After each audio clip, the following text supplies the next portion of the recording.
My name is Heaven. I am 24 years old. I'm a recovering addict, 6 months now. So I guess I'll tell a little bit of my story. So before my addiction really started, I was in high school. During that time, I met this guy named Dustin. I quickly taken a liking to him. We were dating within maybe a week of knowing each other. Eventually, I had moved in with him. Came to my mom one day and packed all of my stuff up and said pretty much bye. He was in DCS custody at the time, so we were living with a friend of the family. So when he turned 18, he graduated from the school we were going to. So after he got out of DCS custody, we moved in with his mom for about a year, and then we got married because I had just whined and whined and whined to get married. That's what I've always wanted to do as a kid. Get married, have a baby, have a family, you know. After we left, he had gotten a job as a landscaper with this really awesome guy. I can't remember his name, but a little while after I dropped out of high school, we moved into our own house that his boss had let us rent. We cleaned it up, had it for ourselves, and in that period, I had gotten introduced to meth. One day, we were in the car and we were talking. Out of nowhere, he pulled some stuff out and he laid it on the console of the car and said, "Snort this." I said, "What in the world is it?" And he told me it was meth. I didn't know exactly what it was. I'd never known anything about drugs as a kid. I remember those videos they showed you at school. I'm telling you to stay away from it. You know, I grew up fairly well. My mom taught me very well, so I always stayed away from it.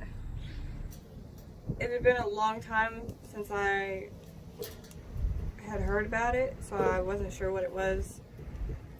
So I was terrified to do it, but I was also very curious because I was told how wonderful it would feel, how much energy I would get, and after maybe an hour of convincing myself to try it, I snorted it for the first time and immediately got hooked. I thought I was Superwoman, you know? Like, I wanted to run, I wanted to play. I couldn't stop talking. It made life better instantly. I felt like the Flash. I felt like I could run for days or maybe years. I had so much energy, I couldn't contain it. It was the best feeling I'd ever had in my entire life. Later, I got curious and looked it up and realized what it actually was, and I got very mad. But because I was already hooked, I wasn't about to stop because it was fun, you know? Being able to do as much as you want, think of all kinds of cool ideas, clean like crazy, get up and get moving instead of being tired all the time. We stayed up for like 2 or 3 days talking and just living life, having fun, playing volleyball, you know. Then eventually it got worse and worse and worse, and I started doing it while I was working, and my work ethic, I should say, started declining. My boss noticed that I was getting slower and slower and I wasn't taking my job seriously. It got to the point where he would drop me off, he wouldn't pick me up from work, He was too busy doing whatever he wanted to do. He didn't care about anything else but using drugs. I fought for like 2.5 years to get away from him. I would call my mom day after day after day, sometimes 2 or 3 times a day, crying my eyes out saying, I want to leave, I want to leave. And then maybe 30 minutes later, I would call back and say, never mind, I'm fine. It's okay, you don't have to worry about me. That lasted for a long time. It got to the point where she told me one day that she didn't even get in the car anymore. That broke my heart. I didn't know that for the longest time until I got out of recovery. So after I left him, I met my ex-boyfriend. We were wonderful for like 3 months. He was my best friend. He kept me safe. He kept people from getting to me, watched over for me. And then I found out that he was using drugs. And so I told him, I said, well, I used to do this, so, you know, we can do it together. Because if you use, I'm using. That's just how it works in addiction. Like, it's a 50-50. If you're high, I'm high. So we used day in and day out. I got to the point where I couldn't wake up. I couldn't get out of bed without it. I would get all cranky and irritated. I didn't have any motivation to do anything for anyone. I didn't shower. I started picking real bad at my skin. I have scars for the rest of my life, I think, from doing it. I got so self-conscious, I couldn't even walk out of the house without putting like a pound of makeup on. And that haunts me. So the way we would get what we needed was I would call my mom like every 2 days and get money off of her. I would lie. I don't know what it was about. I didn't care. I would say I needed stuff for myself. I would say we needed food. I would say we needed a ride somewhere, money for the bus, money for cigarettes, and it was all a lie. And I knew deep down she knew it, but I didn't care. I was gonna do it anyway. But I would constantly call and say that I didn't feel good, or that I was tired, I was sleepy all the time, I wasn't eating. At one point I was forced to eat to be able to use more, which is pretty bad. You would think that would tell me, hey, there's something wrong. My ex-boyfriend was on heroin, which is one heck of a drug. It takes over you completely. You don't care who you hurt, what you do, where you are. As long as you get your high, you're good. Like, you fall in love with it. So all the time I would fight with him and say, you don't love me, you love the drug, which was true. I've never experienced like a close friend or anyone in my family dying, and he overdosed on me twice. And that's something that you will never ever forget. The first time I watched him OD, I just sat there. I didn't know what to do. So I watched everyone else try and help him, give him Narcan 3 times until he finally came back. And the first thing he was worried about was where his drugs were. He didn't care that I was there. He didn't care that he was back to life. All he cared about was he wanted to find his drugs. And he swore up and down to me that he would never do it again, which is a lie. He had used our last $10 that we had in our name to get that. And we didn't have a ride. We didn't have any money to take the bus. And so we walked down the road to where the bus stop was. And out of nowhere, these 2 women show up. It was raining, we were cold, and they had come up to us and handed us 2 cards, and it had a Bible verse on it, and $5 each. So we had gotten our $10 back, and we were able to get our ride home. And, you know, I knew at that moment that he was meant to be alive because God had brought those women to us. But of course the next day he used again. So that broke my heart. So this whole time you're focused on his addiction, but you're still using yourself. Yeah. I refused to tell anybody that I was using. I thought that nobody would ever notice. I would always pick on him, say it was all his fault. I would just refuse to take responsibility because I was so ashamed of myself. It wasn't his fault, it was mine. I'm the one that chose to keep doing it. I'm the one that chose to mess up my life. Nobody else did it for me. And that's something that was really hard for me to understand. I was deathly sick. Disgusting. I had prayed and prayed and prayed over and over again to get help to get out of addiction. Deep down I didn't want it, but I knew I needed it. Eventually my mom would come pick me up. Some way, somehow, somebody had told her that I was using. It was Dana. I had gotten trapped with these two people, Dana and Daniel, that we had lived with, were using also. Daniel had ended up getting caught and going to prison. When Dana got out of jail, she came back to the house that we were staying at, kicked my ex-boyfriend out, and kind of took over me. She had packed me up and taken me to some dealer's house. I had no idea who it was. I had no business being there, but I was so out of my mind that I didn't care.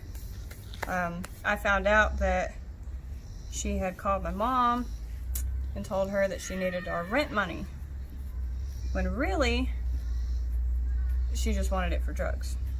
I had no idea that she had talked to her. But eventually they were gone from the house, and when I woke up, the dude that was there let me use his phone to call my mom, and she had picked me up.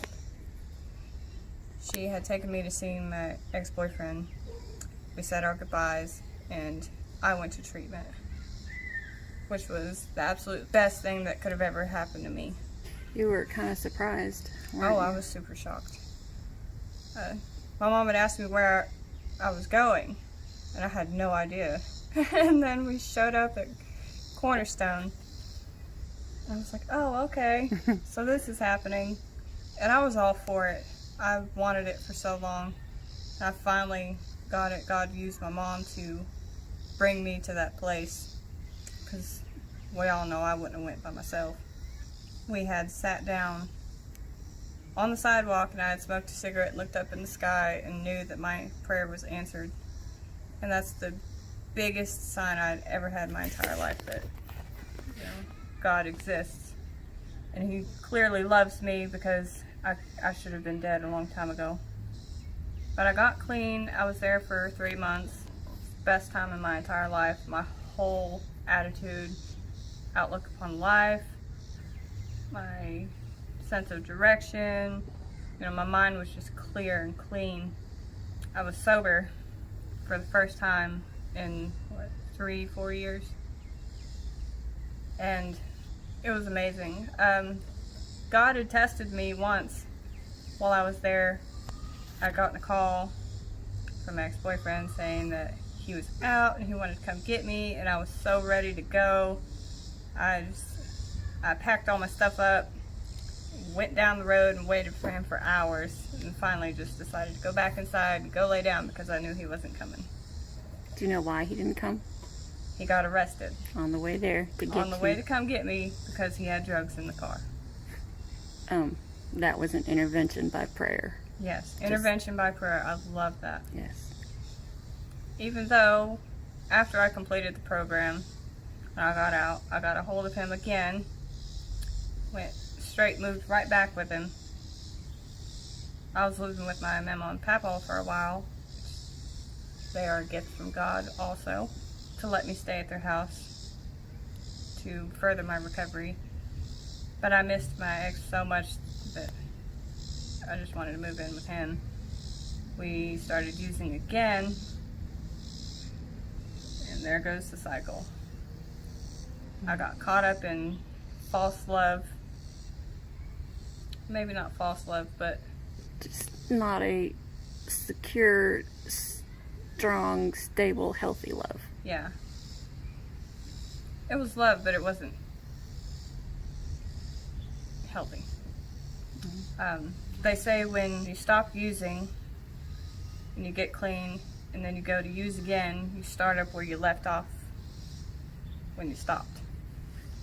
But it's a lot worse, which is very true. And you got to realize that you can't do that because as much as you were using when you stopped could kill you when you start again. A lot of people don't know that. They think they can handle it, and it ends up killing them, which is very tragic. But that's what addiction does. You can be clean for years and years, and then one day, just one wrong move, and you're right back in it. It's always in the back of your mind. Okay, so talk about life on the streets. Living on the street for someone my age is very hard to do. Fighting for food, fighting for a place to sleep. Eventually, we started actually sleeping on the street under the bridge. So I was never safe, even though I walked around like I was. I still held my head up. I was very respected, but just being around all kinds of crazy people. They weren't really crazy, they were just out of their minds because they used drugs for so many years. So you get used to, like, you know how you're walking down the street and you see somebody like maybe twacked out, moving their arms, talking to themselves. You just automatically judge them because you don't know what they're going through. You think they're just out of their minds or something like that. But which I was one of those people until I actually lived on the streets and got to meet these people and understand that it's the drugs that messed up their brains, messed up their lives. But you get used to it, and a lot of them are really actually good people. You just have to get to talk to them and get to know them. So one time, it was pretty crazy. It was really cold outside. Me, my ex, and his dad were sleeping in this little camping spot that we had made up for ourselves, trying to find firewood and stuff to build a fire because it was so cold. My ex had the great idea to put a can of food on the fire without opening it. None of us knew, but just out of nowhere it exploded. And it sounded like a gunshot. So somebody driving along the road heard it and called the fire department on us. And so when they showed up, they started spraying us with water. And my ex was freaking out because I was in like 2 sweaters, some pants, a couple pairs of socks, and some shoes, in a blanket inside of a sleeping bag, and I was still freezing. I couldn't feel my body. Even laying next to the fire, I still couldn't feel it. It was that cold. It was like 19 degrees outside. But they sprayed me with water and I was stuck in there. I couldn't get out. So on top of being frozen, I had gotten wet and even more frozen. And we didn't have any way to charge our phones, so I had no way to call my mom. So eventually I was strong enough to get up and walk down the road into this place where I heard they had phones. Well, I ran into some people, and this is how you can tell, like, people treat homeless people differently. I was frozen, I was sick, I was dirty, not showering for days, and I had asked a couple people if I could use their phone to call my mom so she could come get me, and they just refused. And that's sad. Like, I just need a phone call to get somebody to come help me, and they wouldn't do it.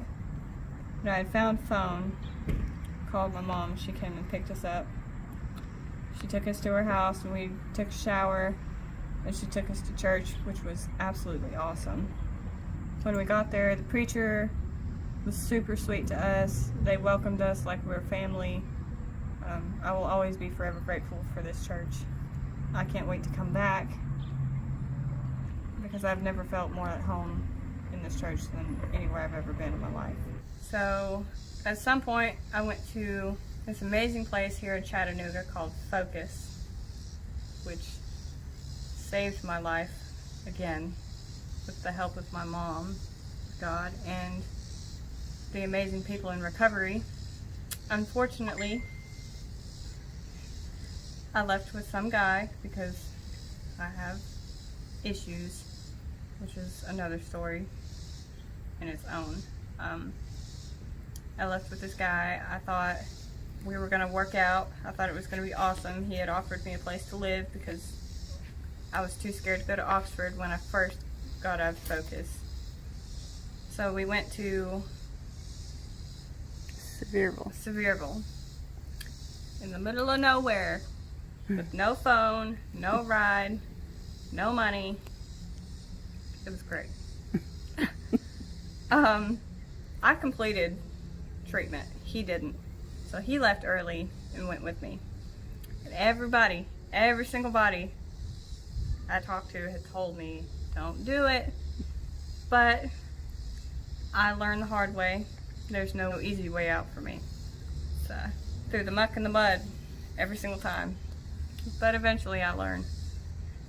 The day we got out, we were on our way there, and he had told me, hey, I got some meth in the car. You want some?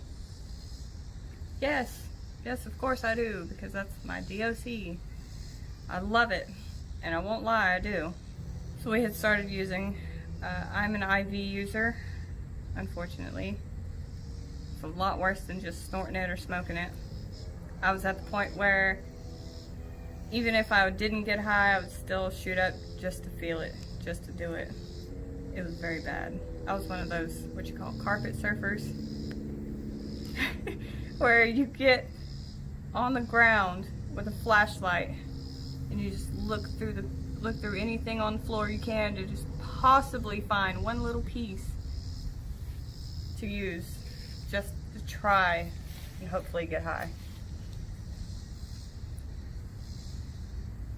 That was crazy. So I found out that he was using heroin, which I cannot stand. It makes me sick. Okay. I cannot use heroin. The first time I ever tried it, I went with a stranger. He said he knew my ex, and he said that he had some stuff selling, and he wanted to know if I wanted to try some. So I said, yeah, of course. Free drugs. You know, great idea. So I went and I got in his car. He gave me a huge line, did that, and then asked me if I had ever shot up before, and I told him no. So he went back down the street, got somebody else, brought him in the car, and they both shot me up with heroin. Well, I got overheated and I got sick to my stomach. Like, I tried to run to the bathroom. Before I even got the door open, I threw up everywhere. I was so embarrassed. I couldn't stand up or sit down or move or eat. Couldn't do anything. I was so sick. So I thank God that I can't use that. But I had found out that Jackie was using, and I was just disgusted. Like, I couldn't stand to look at him. Even though you used yourself. Even though I used myself, yes. I had judged him, but not myself. You're worse than I am. I'm not that bad, you know. But I was bad. I would take videos of him and show everybody and laugh. But I'm a lover. I love everybody. I want to give them a chance. It hurts me a lot, but that's just how I grew up. That's how I'll always be for the rest of my life. So we had gotten excited. It was almost Christmas. Oh, by the way, I was living in a shed in the middle of winter. I couldn't go inside to use the bathroom. We didn't have any food, no money, no car, no nothing. So I was so happy to be able to bring him to my family's house for Christmas. So, well, you finally get to meet him, show him off to everybody, because I thought he was amazing. And he had gotten super messed up, super high. He couldn't sit still, he was moving all around. You could clearly tell he was messed up. Even my sister, when she came to pick us up, she was just furious. She said, "There's no way I'm putting him in my car. He's all messed up like that." I was messed up too, but of course nobody was gonna know about that. I was just so insecure, I wouldn't tell anybody. But I had figured, well, because I'm not using downers that make you nod out, nobody could tell, because I'm an upper kind of person. I like to get up and move and go, and I like excitement. But I brought him anyway. I know I shouldn't have, but I just felt like, because I didn't judge him, even though I was, that my family wouldn't. And they didn't, but I know that they were uncomfortable with him being there. But I was so mad that I had pre-planned him to go, but I was still going to bring him. A little while after that, he was using heavy, and I wasn't getting anything. So like I said before, if you're getting high, I'm getting high, and that's how it is. There's no in between. Because I'm not going to sit here and watch you get high and not get high. And he wasn't helping me out. So I got fed up with it, and I moved in down the road with one of his dealers. Bad idea. But free drugs. You know, you can't pass it up. So I started using really, really heavy, because he would just throw it at me. I could get as much as I wanted, whenever I wanted. And we would just listen to music and have fun, do whatever. And one day, I had gotten so mad because I tried on my own to stop using the needle. So I said, well, if I snort it, maybe it'll be a little bit better. Maybe I won't have to use as much, which wasn't true. I still had to use double the amount of whatever I was shooting, because it doesn't get into your system the same way. I had really, really messed up my brain. I thought I wasn't the one that thought the feds were out to get me, but I had made myself think that other people were talking when they weren't saying anything. Or they could be in the next room and I would hear them say exactly what I wanted to hear, which was anything about me.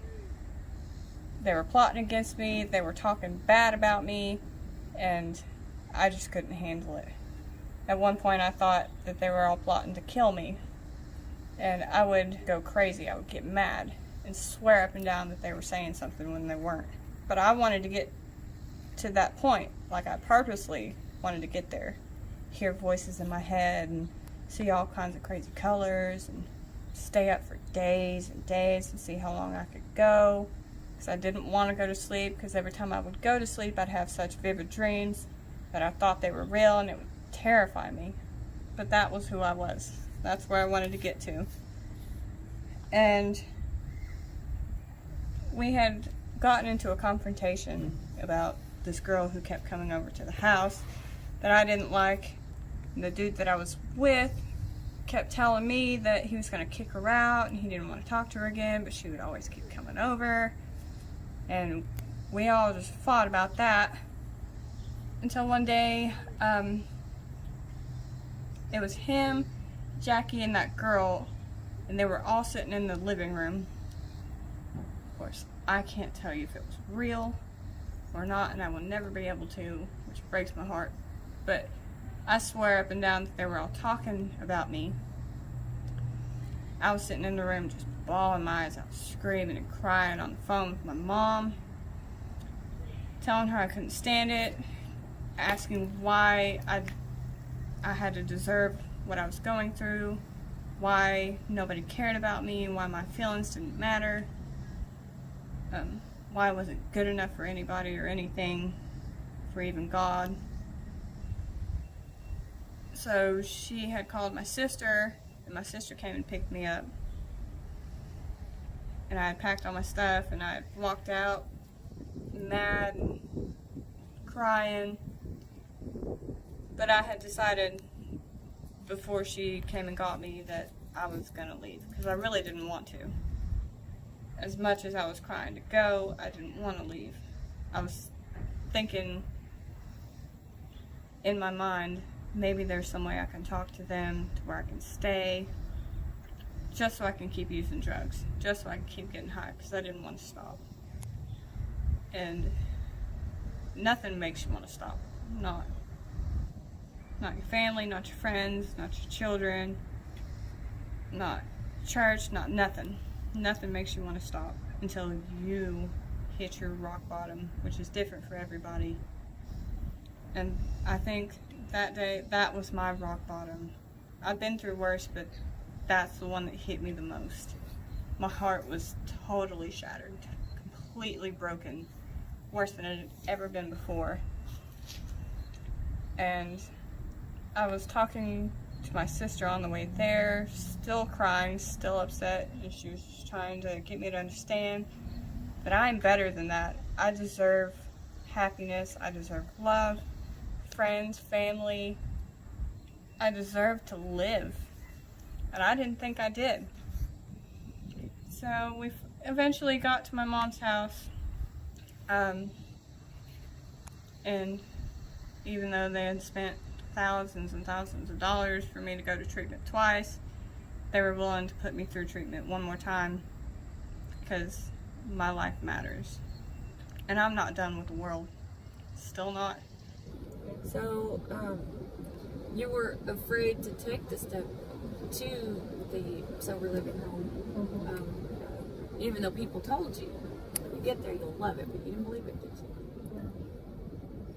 So, when I got out of focus, I lied to everybody and said that, you know, my mom had other plans for me. That, oh yeah, you know, I didn't want to go. I thought that it was stupid. I want to make my own choices, because, you know, I take the hard way. And I figured out very quickly that clearly Your way wasn't working out. my way was not the right way. As soon as I got out of focus, I ended up using for about a month, and then came back because I had a very good support system and was told, you can do it again, you deserve another chance. So I took it, and as soon as I got out of focus, I went straight to Oxford and realized, wow, I should have done this in the first place. But you live and you learn. It's all an experience, trial and error, hope and strength. So I went to focus the second time and decided to give up, which is very hard to accept defeat, to be able to win, which is something that most people just don't understand. Most people, like, they refuse to give up because, you know, they can do it on their own, or if you give up it makes you look weak. But I was just tired of fighting, so tired of fighting a battle that I wouldn't ever win on my own.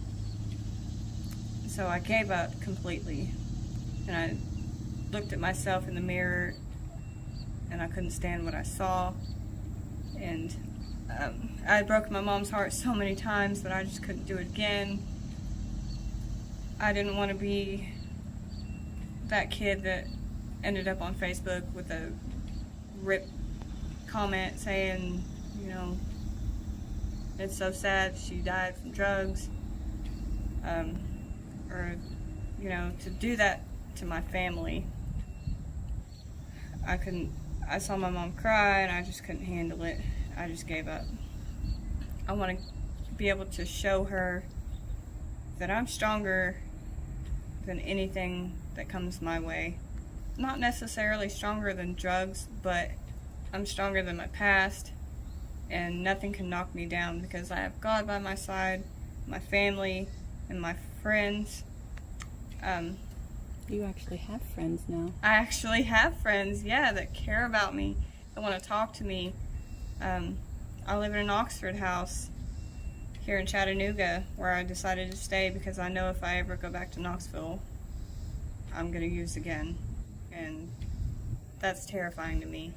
These girls love and support me more than anything I could ever imagine. My mom and my stepdad were willing to pay for me to stay at this house until I got a job. And I'm grateful every single day that I wake up to know that I got the chance that I wanted. I got the opportunity that I prayed for. I got my chance to live.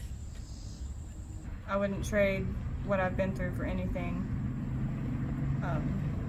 But would you recommend it? Would I recommend it? No. We all go through different trial and errors to get to where we need to be. That was my experience. I can say I appreciate what I went through because I didn't have the understanding of how these people lived. I mean, my childhood wasn't great, but I thought I had a great life. Like, nothing bad ever happened to me. I was all goody two-shoes. I never got in trouble.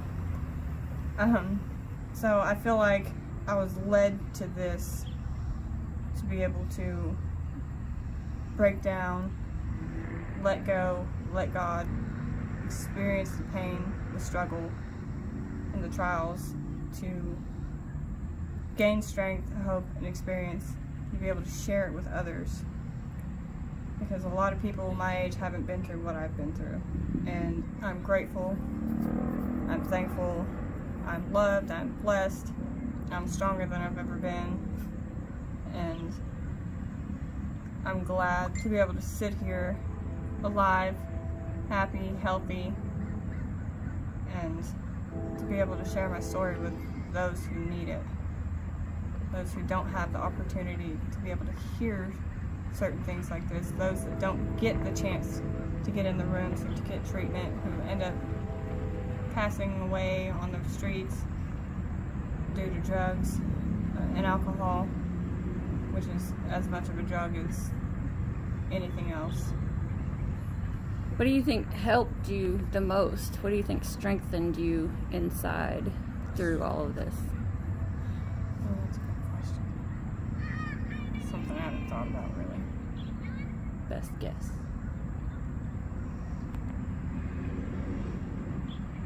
Hope would be, well, that's the first thing that comes to mind is hope. Hope for a better life. Hope to be accepted and understood, loved. Do you have any advice for people who are in a relationship doing drugs themselves, but more focused on the other person because you've been there? Advice? Well, what did you learn about all that? What did you learn when you went through that? I learned that focusing all my anger and frustration on somebody else just dragged me down worse than I was already at. Instead of accepting what I was doing wrong and how I was living, I was focused on putting all the blame on him, and I was focused on, keeping him afloat, taking care of him, making sure he was okay, making sure he had what he needed, and just totally forgot about myself. How easy do you think that was to do? It wasn't easy. I didn't learn to accept it until I was told one day that it wasn't my weight to carry. It wasn't my responsibility. I needed to focus on myself. I stayed because I felt like if I had left, he would kill himself on purpose or accidentally, and if I wasn't there, it'd be my fault. But that's not something that I should have to carry, because whether I was there or not, he would do it anyway. It's very hard to learn. Mm-hmm.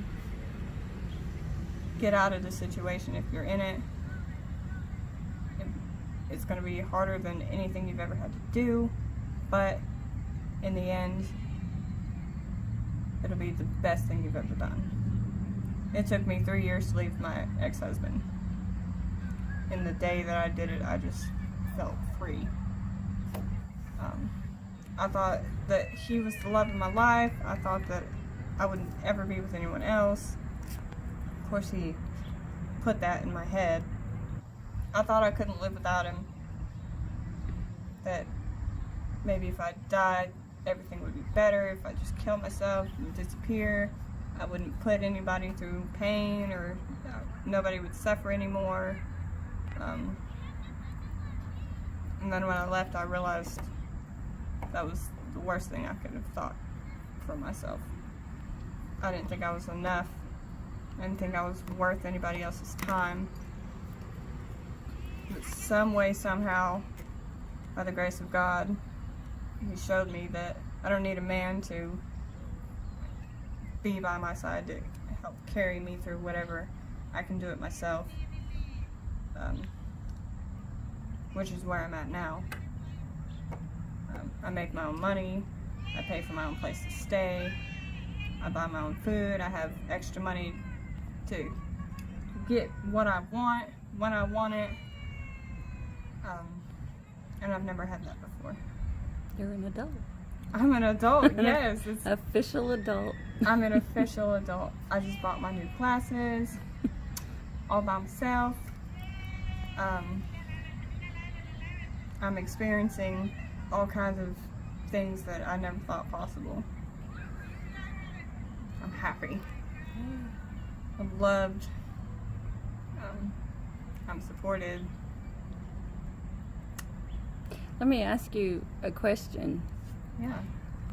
Being loved and supported, is that newfound or was it always there? It was always there, but I didn't see it. I chose not to see it. And that's very hard to say. Especially to my mom. Like, sitting right in front of you, it's crazy, like, to be able to have to admit I chose everything that I did.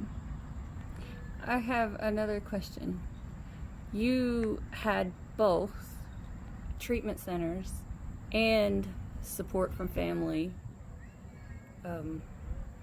guiding you. Do you feel like somebody who doesn't have those opportunities can still overcome this? Absolutely. What would you suggest? I don't really know. Okay, well that's fair enough. So tell me, why do you feel like they would have that opportunity or could have that opportunity? You ran into many people under the bridge in Knoxville that didn't have family coming to help them or, you know, have anything to do with them. And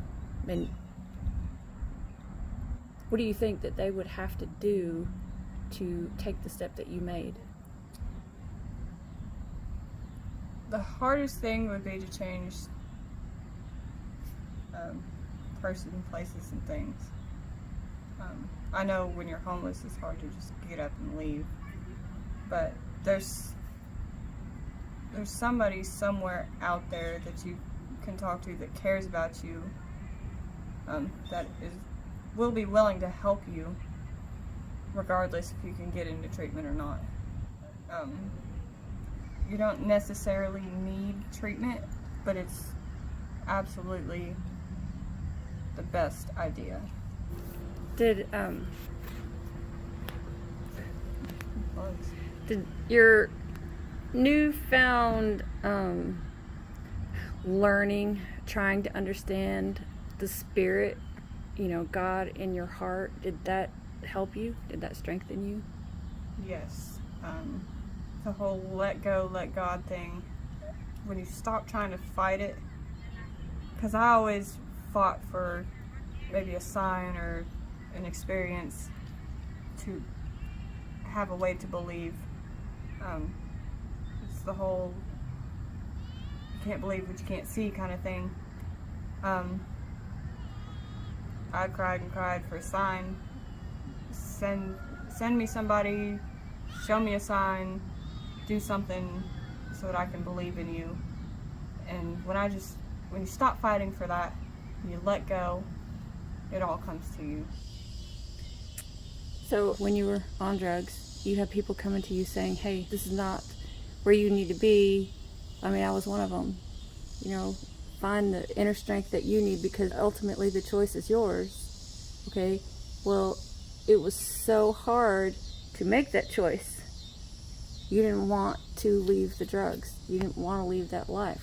So the desire to stay in that life compared to the desire to stay where you're at now, what do you think is stronger? And do you think that it's worth it? Oh, it's definitely worth it.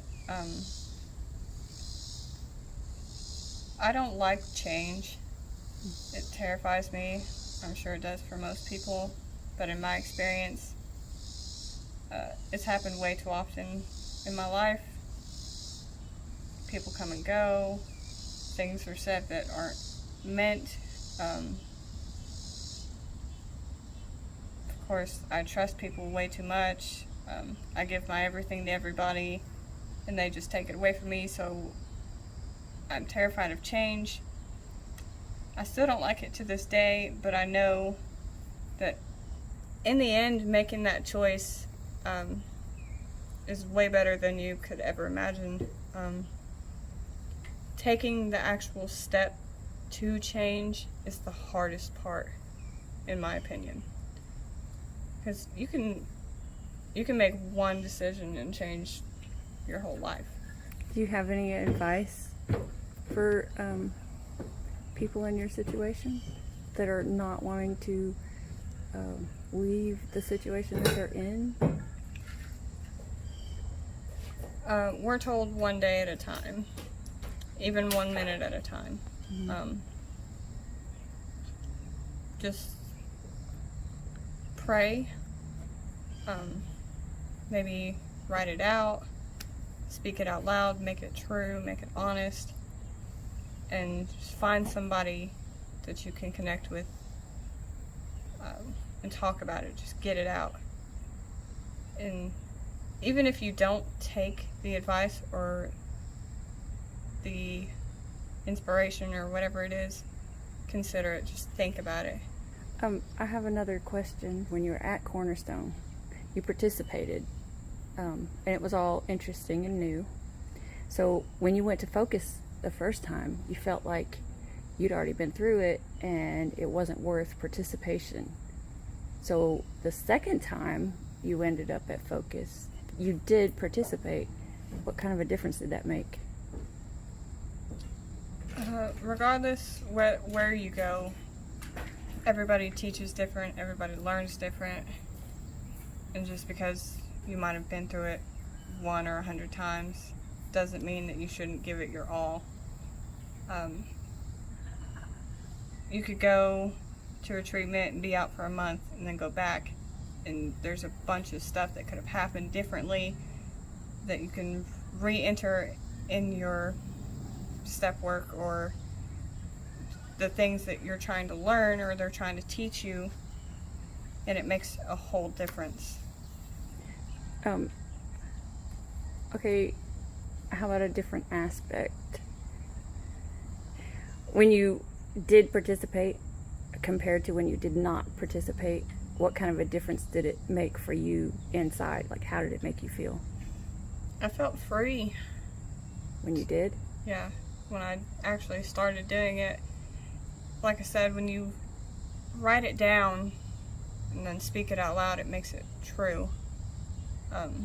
It might be harder to do, but it's a huge weight lifted off of you once you get it out there and share it to somebody.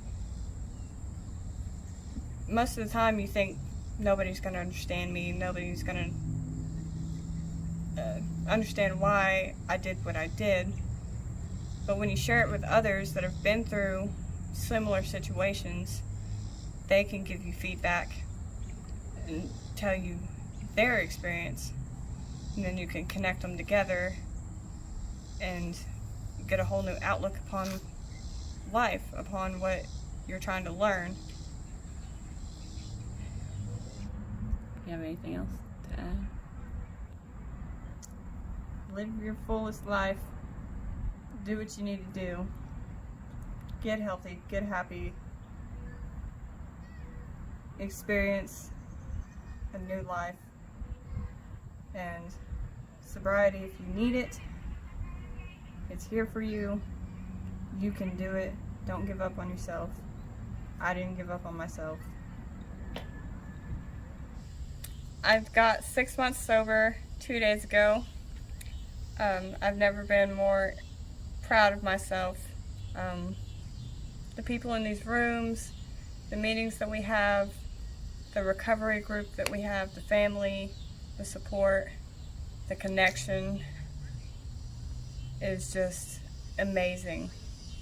And so for anyone out there who needs the help, who is willing to get sober, stay clean, and follow the walk with God that was intended, I know who to reach out to, and I can help as much as I possibly can. Because this life that I'm living now is better than I could have ever imagined.